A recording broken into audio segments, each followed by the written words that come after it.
Question क्या है, बोला अल्फा बीटा रूट से। हेलो स्टूडेंट्स, कैसे हैं आप सब लोग? उम्मीद है आप सब बहुत अच्छे होंगे और आप लोग वेट कर रहे थे क्वाड्रेटिक इक्वेशन का, तो मैं लेके आ गया क्वाड्रेटिक इक्वेशन। और ऐसा करने वाला हूं कि आपसे पी वाई क्यू बनने लगेंगे। तो सर YouTube पे आप जितने वीडियो देखेंगे तो ये वीडियो भी टेस्ट वीडियो होने वाला है, ठीक है? तो आप बस याद दिखा देना और जब आप पूरा पढ़ लो तो कमेंट भी कर देना आपको लेक्चर कैसा लगा, ठीक है? चलिए बात करते हैं क्वाड्रेटिक इक्वेशन। एनडीए में देखो पूछा जाता है जिसमें alpha plus beta, alpha into beta का जो रिलेशन है उस पे बेस्ड क्वेश्चन पूछ लेते हैं। तो होता है माइनस n, a होता है x स्क्वायर कोफिशिएंट 1, ये तो n है। अल्फा इनटू बीटा होता है c अपॉन यानी m अपॉन 1, तो ये m आ गया। तो हमारे पास जो रिजल्ट होता है वो अल्फा प्लस बीटा होता है और अल्फा इनटू बीटा होता है। लेकिन हमें find out alpha minus beta ये करना है। तो कैसे किया जाए भाई? तो आपको क्या करना होता है, होल स्क्वायर कर देना है, यानी अल्फा माइनस बीटा का होल स्क्वायर, यहां पे 1 स्क्वायर, दोनों साइड कर दिया करो स्क्वायर, अगर कभी अल्फा माइनस बीटा का क्वेश्चन आ जाए। चलो अब a माइनस b का स्क्वायर लगाओ, a square plus b square minus का 2ab इक्वल टू 1। अभी गलती जल्दबाजी बच्चे क्या करते हैं, सोचते हैं कि अल्फा प्लस बीटा n है और यहां स्क्वायर होगा, सीधा n स्क्वायर कर देते हैं, जबकि ऐसा नहीं होता है। अल्फा प्लस बीटा का होल स्क्वायर ये थोड़ी ना होगा भाई, समझ रहे हो? क्योंकि अल्फा प्लस बीटा का अगर मैं होल स्क्वायर की बात करूं तो वो तो ये होगा ना, alpha square plus beta square plus का 2 अल्फा बीटा, समझ रहे हो भाई? अगर अल्फा प्लस बीटा का ही होल स्क्वायर लगना है तो वो तो alpha square plus beta square plus का 2 अल्फा बीटा होगा, ठीक है? तो प्रॉब्लम ये है, यहाँ पे alpha square plus beta square है, अगर 2 अल्फा बीटा और आ जाए तो हम इसको अल्फा प्लस बीटा का होल स्क्वायर लिख सकते हैं। तो हम लोग क्या करेंगे, alpha square plus beta square, इस वाले रिजल्ट को हम 2 अल्फा बीटा दे देंगे। अच्छा, किसी क्वेश्चन में तुमने 2 अल्फा बीटा ऐड कर दिया तो बैलेंस करने के लिए माइनस का 2 अल्फा बीटा करना पड़ेगा। तो ये प्लस करा, ये माइनस करा, और ये पहले से था माइनस का 2 अल्फा बीटा, ये पहले से था। बताओ ये स्टेप क्लियर है क्या? मैंने क्या करा, alpha square plus beta square था, उसमें 2 अल्फा बीटा ऐड कर लिया जिससे कि वो अल्फा प्लस बीटा का होल स्क्वायर बन जाए, ठीक है? क्या बन जाए? अल्फा प्लस बीटा का होल स्क्वायर बन जाए। तो अगर मैंने 2 अल्फा बीटा ऐड कर लिया तो सब्ट्रैक्ट भी करूंगा, ठीक है? और पहले से माइनस का 2 अल्फा बीटा था यहां पे, इक्वल टू कितना, इक्वल टू यहां पे 1 हो गया। यहां तक क्लियर है? अब यहां से यहां तक ये जो रिजल्ट है, सुनो ध्यान से बात। अभी मेरे पास क्या है, alpha square plus beta square minus का 2 अल्फा बीटा इक्वल टू 1 है। अब यहां पे मैंने क्या करा, जो 2 अल्फा बीटा ऐड करा सब्ट्रैक्ट करा, ये पहले था। इतना जो पार्ट है ये बन गया अल्फा प्लस बीटा का होल स्क्वायर, ठीक है? देखो यहां तक, और ये आपस में ऐड हो गए, 4 अल्फा बीटा आ जाएगा, किसके इक्वल, 1 के इक्वल। अब आप वैल्यू पुट कर दो, तो भैया अल्फा प्लस बीटा हमने कितना निकाला था, n, तो n square minus 4 alpha beta कितना m और 1 को एलएचएस में लिया तो माइनस का 1 इक्वल टू 0, तो आंसर आ गया n स्क्वायर माइनस का 4m माइनस का 1 इक्वल टू 0। तो n स्क्वायर यहाँ रूट ऑफ द इक्वेशन बोला था मैंने, सम ऑफ द रूट्स कर दिया था, प्रोडक्ट ऑफ द रूट कर दिया था, मैं गलत कर दिया था। Roots of the quadratic roots बोले, sum of the roots product of the roots बोला है। Understand, roots alpha and beta होते हैं रियल, सिर्फ real. If roots are real then, ठीक है, जो b स्क्वायर माइनस 4ac होता है वो ग्रेटर देन इक्वल टू 0 दोनों होता है। सुनो ध्यान से, तो रियल यहां भी लिखा है, रियल यहां भी लिखा है, तो ग्रेटर और इक्वल दोनों कंडीशन एक साथ आती है। क्वेश्चन में आ जाए कि जो रूट्स हैं वो सिर्फ रियल हैं, रियल मतलब b स्क्वायर माइनस 4ac क्या हो जाएगा, ग्रेटर देन इक्वल टू 0 हो जाएगा, ठीक है? 3p greater than equal to 0, ये 16 इधर गया तो 16 हो गया, 4 log 3p, 4 से डिवाइड हो गया तो log 3p ग्रेटर देन 4, ये आएगा, चेक कर लो प्लस माइनस, ये इधर जाएगा माइनस 16 होगा तो डिवाइड होगा तो माइनस 4 आएगा। अब मैंने तुम्हें लॉग पढ़ा रखा है, अब ये नहीं बोल सकते लॉग नहीं आता, आपसे क्वेश्चन कैसे सॉल्व करें बता दो, कुछ लॉग सिखा रखा नहीं सीखा है तो चैनल की प्लेलिस्ट में जाओ, संकल्प सीरीज, उसमें मैंने लॉग करवा रखा है, एक बार लॉग देख लोगे आराम से होगा। क्या सिखाया था, बेस की पावर राइट हैंड साइड, क्या बेस की पावर राइट हैंड साइड 3 की पावर, बेस की पावर राइट हैंड साइड 3 की पावर माइनस 4, यहां साइन जो है वैसे रहेगा, p आ जाएगा। अभी लॉग की प्रॉपर्टी नहीं सीखा तो सीख लो, तो बस ये कितना हो जाएगा, p ग्रेटर देन 1 अपॉन 3 की पावर 4, तो p ग्रेटर देन 1 अपॉन 3 की पावर 4 होता है 81, यानी p की वैल्यू 1 अपॉन 81 से बड़ी है, बड़ी। तो मिनिमम पूछा है, क्या पूछा है, मिनिमम वैल्यू ऑफ p, तो मिनिमम कितना हो जाएगा 1/81 हो जाएगा, क्योंकि 1/81 के बराबर है या उससे बड़ी है, तो 1/81 आंसर हो गया। ऐसे में इस तरीके से हम कर लेते हैं। अब देखो ये क्या लिखा है, if both p and q belong this set, यानी p और q की जो वैल्यू है इस सेट में बिलोंग करती है, ठीक है जी?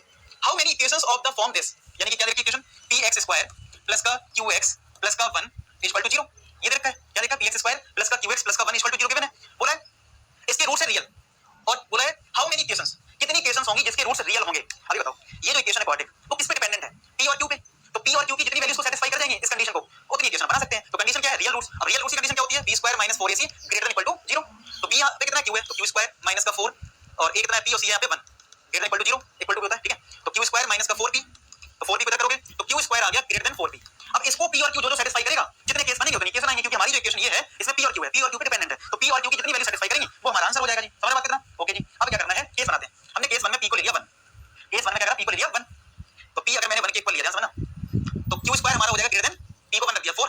अब आप मुझे बताओ p 1 के लिए, p 1 के लिए q क्या हो सकता है इस सेटिस्फाई करने के लिए, q की 1 तो नहीं हो सकती है क्योंकि 4 से बड़ा नहीं आएगा, तो q की 2 हो सकती है, q 2 का स्क्वायर 4 होता है इक्वल टू का साइन है, ठीक है? q 3 हो सकता है, 2 हो सकता है, 3 भी हो सकता है, 3 का स्क्वायर 9 होता है वो भी 4 से बड़ा है, 4 हो सकता है 16 है, तो 3 केस बन जाएंगे। p 1 लिया तो q ये 3 सेटिस्फाई कर रहा है इस कंडीशन को, 3 केस बन गए। चलो अब आगे हम p का दूसरा केस लेते हैं। अब हमने ले लिया दूसरा केस लेते हैं, अब हमने ले लिया p 2 ले लिया, फिर ऐसे p 3 ले लेंगे और ऐसे p 4 ले लेंगे, ऐसे करके हम केस बना लेते हैं। तो अगर मैं p को 2 रखा तो ये 8 हो जाएगा, तो q स्क्वायर हो गया ग्रेटर देन 8। अब देखो q क्या ले सकते हो, अब आप बताओ, 2 तो ले सकते हो, 2 का स्क्वायर 4 है, 4 तो छोटा हो जाएगा, 3 का स्क्वायर 9 3 ले सकते हो और 4 ले सकते हो, ठीक है? अब 3 ले लिया तो 3 रखा यहां, तो q square greater than equal to 4 into 3 कितना होता है 12 होता है, तो q कितना ले सकते हो, सीधा 4 ले पाओगे क्योंकि 3 का स्क्वायर 9 होता है वो छोटा हो जाएगा। फिर मैंने 4 रखा तो 16 हो गया, तो q को क्या ले सकते हो सिर्फ 4, तो कितने केस आ गए, 3 2 5 1 6 और 1 7, तो 7 केस बन रहे हैं, तो 7 हो गया इसका आंसर। समझो ये बहुत ही अच्छा क्वेश्चन है यार, कि love I like this question, this question is very beautiful. पहले सबसे पहले कुछ नहीं करना। अगर वो क्वेश्चन मिले क्वाड्रेटिक इक्वेशन का तो उसमें लिखा लो ऐसे विल हैव रियल रूट दिए तो रियल रूट का क्या होता है, अभी उसका -4 AC होता है, उसमें रख के देखो वैल्यू, कुछ नहीं, बस यही है। उसके रूट है अल्फा प्लस बीटा की पावर -1 और एक रूट है बीटा प्लस अल्फा की पावर -1 है। तो कुछ डिफरेंट टाइप के रूट्स दे रखे हैं। तो एक काम करते हैं, इसको मान लेते हैं अल्फा डैश हो गया और ये बीटा डैश हो गया और हमें इन दो रूट से क्वाड्रेटिक इक्वेशन फॉर्म करनी है। ठीक है, तो क्या आएगी मेरी quadratic equation, x square minus क्या होता है ब्रैकेट में सम ऑफ जीरोस, यानी कि जो हमारी नए जीरोस हैं यानी कि alpha dash plus beta dash, इनका हमें सम करना होगा इनटू एक्स प्लस फिर क्या है प्रोडक्ट ऑफ जीरोस, इन दोनों का प्रोडक्ट करना होगा, अल्फा डैश बीटा डैश करना पड़ेगा इक्वल टू 0। ठीक है जी, अब तुम्हें ये रिजल्ट निकालना और ये रिजल्ट निकालना, पुट कर देना है, तो देखो कैसे आएगा समझते हैं। तो भाई अब देखो, अब इन दोनों का मुझे सम करना है, यानी कि मुझे alpha dash plus beta dash करना है। तो अल्फा डैश कितना है, अल्फा प्लस बीटा की पावर -1 और बीटा डैश कितना है, बीटा प्लस अल्फा की पावर -1। कितना समझ आया, कितना समझ आ गया। अच्छा, अल्फा और बीटा को एक साथ कर लेंगे, अल्फा प्लस बीटा आ जाएगा। बीटा की पावर -1 1 अपॉन बीटा होता है, अल्फा की पावर -1 1 बाई अल्फा होता है।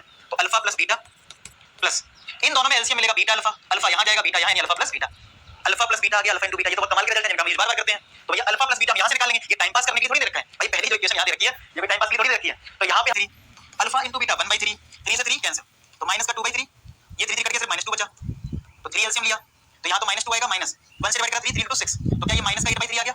तो चलो हमें alpha dash plus beta dash तो मिल गया, यानी सम तो मिल गया, कितना माइनस का 8/3। अब हमें निकालना है alpha dash into beta dash, इधर हो जाएगा या अलग सिंपलीफाई करते थोड़ा, इसको मिनिमाइज कर लेते हैं। चलो अब हमें निकालना है इनका मल्टीप्लाई, ये तो ये आ गया। अब मैं इसको मल्टीप्लाई करके दिखा देता हूं, यानी मुझे alpha dash into beta dash निकालना है। बढ़िया चल रहा है, मजा आ रहा है, सारी कॉन्सेप्ट रिवाइज हो रहे हैं ना। तो अल्फा डैश कितना है, अल्फा प्लस बीटा की पावर -1 और ये बीटा डैश कितना है, बीटा प्लस अल्फा की पावर -1, तो ये हो जाएगा अल्फा प्लस 1 बाई बीटा, ये हो जाएगा बीटा प्लस 1 बाई अल्फा। ठीक है ना, चलो मल्टीप्लाई करो, alpha beta plus alpha multiply से वो कट जाएगा, ये 1 इसमें मल्टीप्लाई वही कट जाएगा 1, इसमें होगा तो 1 अपॉन बीटा अल्फा, ये अल्फा बीटा। तो अल्फा बीटा के लिए 1/3, 1 + 1 हो गया 2 और अल्फा बीटा के लिए 1/3, तो 1/3 + 2, ये 3 ऊपर पहुंच जाएगा, 3 + 2 5, तो 3 एलसीएम लिया, 1 + 15, तो क्या ये 16/3 आ गया। तो अब सारी वैल्यूज आ चुकी हैं, अब पुट कर दो यहाँ पे, तो आंसर क्या आ जाएगा एक्स स्क्वायर माइनस ये वैल्यू कितनी आएगी, माइनस का 8/3 और ये कितना आ गया 16/3 = 0। तो अगर इसमें एलसीएम ले लो 3, तो ये हो जाएगा 3x² माइनस माइनस प्लस का 8x प्लस का 16 = 0, 3 को क्रॉस मल्टीप्लाई कर दो, तो ये आ जाएगा 3x² प्लस 8x प्लस का 16 = 0। तो ये कौन सा ऑप्शन हो गया, 3x² प्लस 8x प्लस 16, क्या ए पार्ट आ गया, समझ में आया। उम्मीद है आपको अच्छे समझ आ गया होगा, ए पार्ट इसका आंसर है। ठीक है, देखो कैसे करेंगे इसको। तो मैंने आपको बताया कि x² जो होता है वो mod x² के इक्वल होता है, नहीं पता याद रख लो, कहानी है। अब दोनों जगह mod x से तो हमने लेट कर लिया mod x t के बराबर है, जिससे ये 10th क्लास का क्वेश्चन बन जाए। तो ये क्या बन गया, t² माइनस का 3t प्लस का 2 = 0। अब मिडिल टर्म स्प्लिट कर दो, t² माइनस का 2t माइनस t प्लस 2 = 0, ये होगा 2 × 1। ठीक है, तो इन दोनों में t कॉमन, t - 2 आएगा, इन दोनों में -1 कॉमन, t - 2 आएगा = 0। एक फैक्टर आ जाएगा t - 2, एक फैक्टर आ जाएगा t - 1 = 0। तो एक बार अगर मैंने t - 2 को 0 करा तो t2 आ जाएगा और एक t1 आ जाएगा। तो t हमने किसको लिया था, mod x को, और ये mod x को, और जब mod x ब्रेक होता है तो इसकी दो वैल्यू आती है, एक आ जाएगी यहाँ से +2 एक -2 और यहाँ से आ जाएगी +1 -1। तो कितने आंसर हो गए, 4 हो गए ना आंसर। तो नंबर ऑफ रियल रूट्स इस क्वेश्चन कितने हो गए, 4। ले रहा हूं कि mod x - 3 जो है वो किसके बराबर है, t के बराबर है। हमने क्या करा, mod x - 3 को किसके बराबर लिया, t के। तो यहाँ पे t रख दिया, तो ये बन गया t का स्क्वायर प्लस ये तुम्हारा हो गया t - 2 = 0। क्या बना दिया, यहाँ पे mod x - 3 को लिख दिया t, तो t का स्क्वायर प्लस ये तुम्हारा t - 2 = 0। ऐसे कर दो मिडिल टर्म स्प्लिट, तो t² प्लस का 2t माइनस का t माइनस का 2 = 0। इन दोनों में कॉमन लो, इन दोनों में कॉमन लो, तो t कॉमन लिया, यहाँ से आएगा t + 2, इन दोनों में आएगा -1 कॉमन, तो t + 2 = 0। तो एक फैक्टर हो जाएगा t + 2, एक फैक्टर हो जाएगा t - 1 = 0। तो एक बार इसको 0 कर दो t + 2 को, और एक बार t - 1 को 0 कर दो, तो t की क्या आ जाएगी, 1 आ जाएगी, और यहाँ से t की क्या आएगी, -2 आ जाएगी। अब जो t है, t को हमने क्या लिया था, mod x - 3, तो mod x - 3 = -2, यहाँ पे भी t रख दो, mod x - 3 किसके इक्वल बन के। अब इतना हमें पता होना चाहिए, किसी भी mod की जो वैल्यू है वो हमेशा पॉजिटिव आती है, यहाँ तो -2 लिखा है, तो ये केस तो रिजेक्ट हो गया, ये केस तो रिजेक्ट हो गया, क्योंकि किसी भी मॉडुलस का रिजल्ट कैसा आता है, पॉजिटिव आता है, यहाँ तो -2 आ रहा है। अब यहाँ पे आ जाओ, इस मॉड को जब ब्रेक करोगे तो राइट हैंड साइड पे क्या आ जाता है, प्लस माइनस आ जाता है। तो एक बार पॉजिटिव ले लो x - 3 को, तो x आ गया 4, और एक बार नेगेटिव ले लो -1 यानी x आ जाएगा -1 प्लस का 3 यानी x कितना आ गया 2। अब हमसे क्या बोला था, सम ऑफ ऑल रियल रूट्स, जो सम करना है रियल रूट्स को, तो 4 + 2 करोगे तो कितना आंसर आ जाएगा, 6 आ जाएगा। क्लियर है, हो रहा है क्लियर, समझ आ रहा है पक्का। चलो एंड करते हैं, क्या लिखा है इसमें भी, देखो मॉड आ गया। ठीक है, तो यहाँ पे थोड़ा मॉडुलस और इनइक्वालिटी मिक्स करके जो क्वेश्चन है, तो इनइक्वालिटी मॉडुलस अच्छे से आना चाहिए, तो आप बताना वीडियो कमेंट सेक्शन में, इसको भी स्ट्रांग करवाता हूं आपका। तो क्या है, mod x² माइनस का 3x + 2 greater than this, which one of the following is correct, कौन सा इसमें करेक्ट है, यानी कि x की वैल्यू बतानी है, कौन सी सही ऑप्शन से देख के लग रहा है। ठीक है, अब हमें जो दे रखा है x² माइनस का 3x + 2 है, ग्रेटर देन x² माइनस का 3x + 2 है। अब आप मुझे बताओ, अगर mod x के बारे में कोई आपको बोलता है कि इस, अच्छा लास्ट टाइम ऐसा नहीं था, आराम से सॉल्व हो गया था। ठीक है, क्योंकि वहां पे इक्वालिटी नहीं था। देखो यहाँ पे जो mod था ना, जो हम लास्ट क्वेश्चन करें, उनमें mod इक्वल टू था, तो कोई दिक्कत नहीं सॉल्व करने में। यहाँ पे क्या आ गया, इक्वालिटी आ गया, तो हमें इस mod को ब्रेक करके ही सॉल्व करना पड़ेगा, डायरेक्ट सॉल्व नहीं कर पाओगे। तो कैसे सॉल्व होता है, mod x के बारे में आपने सीखा होगा कि mod x जो है एक पॉजिटिव से ब्रेक होता है, एक नेगेटिव से ब्रेक होता है। पॉजिटिव से कब ब्रेक होता है, जब अंदर वाला पार्ट 0 से बड़ा होता है, और नेगेटिव से कब ब्रेक होता है, जब अंदर वाला पार्ट 0 से छोटा होता है। ये हमने सीखा है। तो इसके बेसिस पे मैंने दो केस बना लिए, केस 1 और केस 2। ठीक है, केस 1 और केस 2, दो हमने केस लगा दिए। केस 1 में जैसे मैंने बोला कि mod के अंदर वाला पार्ट यानी x अगर 0 से बड़ा है तो mod पॉजिटिव से ब्रेक होता है, यानी माइनस कुछ नहीं आता है, सिंपल x आता है। तो मैंने क्या करा, इस mod के अंदर वाले पार्ट को यानी कि x² minus x² minus 3x plus 2 को हमने ग्रेटर देन इक्वल टू 0 ले लिया। क्या करा? x स्क्वायर माइनस के 3x प्लस 2 को क्या ले लिया? ग्रेटर देन 0 यानी पॉजिटिव। तो अगर मैंने इसको पॉजिटिव लिया यानी ग्रेटर देन 0 ले लिया तो मॉड कैसे ब्रेक हो रहा है? पॉजिटिव यानी मॉड हट जाएगा डायरेक्ट। तो ये हटा दो, ये वर्टिकल लाइन हटा दो। तो कितना आएगा देखो, ये हटाओगे तो x स्क्वायर माइनस का 3x प्लस का 2 greater than x square minus का 3x प्लस का 2। ये कट गया, ये कट गया, ये कट गया, ये कट गया, 2 ग्रेटर देन 2। ये कंडीशन कैसी आई है? फॉल्स। 2 2 से बड़ा कैसे हो सकता है भाई? 2 2 के बराबर हो सकता है, बराबर नहीं हो सकता है। तो यहां से तो ये x मिला ही नहीं। अब इस केस पे आते हैं जिसमें ये मॉड के अंदर वाला जो पार्ट यानी कि x स्क्वायर माइनस का 3x प्लस 2 ये मैंने ले लिया लेस देन 0। क्या ले लिया? Less than 0। अगर मैंने मॉड के अंदर वाला पार्ट लेस देन 0 लिया इसका मतलब ये मॉड के अंदर वाला पार्ट नेगेटिव से ब्रेक हो जाएगा, यानी माइनस ब्रैकेट लगा दूं तो x स्क्वायर माइनस का 3x प्लस 2 आ जाएगा greater than x square minus का 3x प्लस का 2 ये आएगा। चेक करो, मतलब केस 2 में क्या करा हमने? इस मॉड के अंदर वाले पार्ट को ले लिया लेस देन 0, और अगर लेस देन 0 लिया है तो मॉड के अंदर वाला पार्ट जो है वो किससे ब्रेक हो गया? नेगेटिव से ब्रेक हो गया। चलो सिंपलीफाई करो तो माइनस का x स्क्वायर प्लस का 3x माइनस का 2 ये आएगा greater than x square minus का 3x प्लस का 2। अब ये इधर आएगा, ठीक है, माइनस ये इधर आके माइनस का 2x स्क्वायर हो जाएगा, ये प्लस का 6x हो जाएगा और ये माइनस का 4 हो जाएगा, ठीक है ना, ग्रेटर देन 0। 2 से डिवाइड हो रहा है सब में तो माइनस का x स्क्वायर हो जाएगा प्लस का 3x हो जाएगा माइनस का 2 हो जाएगा ग्रेटर देन 0। अगर कोई इनइक्वालिटी, अगर इनइक्वालिटी सीखोगे तो ये चीज सीखोगे कि वेरिएबल का जो हाईएस्ट पावर है उसमें माइनस है तो माइनस से मल्टीप्लाई कर देना तो ये पॉजिटिव हो जाएगा, ये नेगेटिव हो जाएगा, ये पॉजिटिव। और जब आप माइनस से मल्टीप्लाई करते हो तो इनइक्वालिटी रिवर्स हो जाती है, उल्टी हो जाती है। कैसे हो जाता है? अगर मैं कहूं 3 बड़ा है माइनस 2 से तो अगर माइनस से मल्टीप्लाई कर दिया तो ये नेगेटिव हुआ, ये पॉजिटिव, ये बड़ा कौन हो गया? 2, यानी इनइक्वालिटी क्या हो गई? रिवर्स हो गई। अब इस इनइक्वालिटी को सॉल्व करना है तो इसके फैक्टर कर लेते हैं। तो भाई इसके फैक्टर क्या है?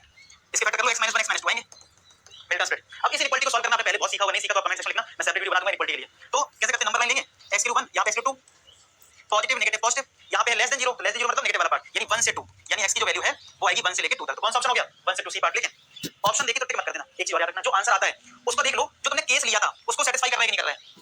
मतलब क्या करना होता है जब हम अपना x सॉल्व करते हैं, जब अपना x सॉल्व करते हैं उसको देख लेते हैं कि इसको सेटिस्फाई कर रहा है कि नहीं कर रहा, देख लेते हैं। हमारे पास जो कंडीशन थी x square minus 3x plus 2 less than 0 थी यहां पे, ठीक है। अच्छा देखा तो ये कंडीशन और ये कंडीशन तो सेम ही है, तो सीधी बात है यहां को भी सॉल्व करोगे तो सेम ही आंसर आएगा 1 से 2। समझ रहे हो? इसमें तो सेम ही आंसर आएगा ना, क्योंकि ये जो इनइक्वालिटी आई थी हमारी ये तो सेम ही है ना जो इधर थी। इसका मतलब है यहां भी सॉल्व करोगे तो 1 से 2 आएगा, यानी सेटिस्फाई कर रहा है। अगर सेटिस्फाई नहीं करता तो आंसर नहीं होता। तो फिलहाल सेटिस्फाई कर रहा है तो आंसर क्या हो गया? 1 से 2। क्लियर हो गया? उम्मीद है कि आपको ये लेक्चर बहुत अच्छा लगा और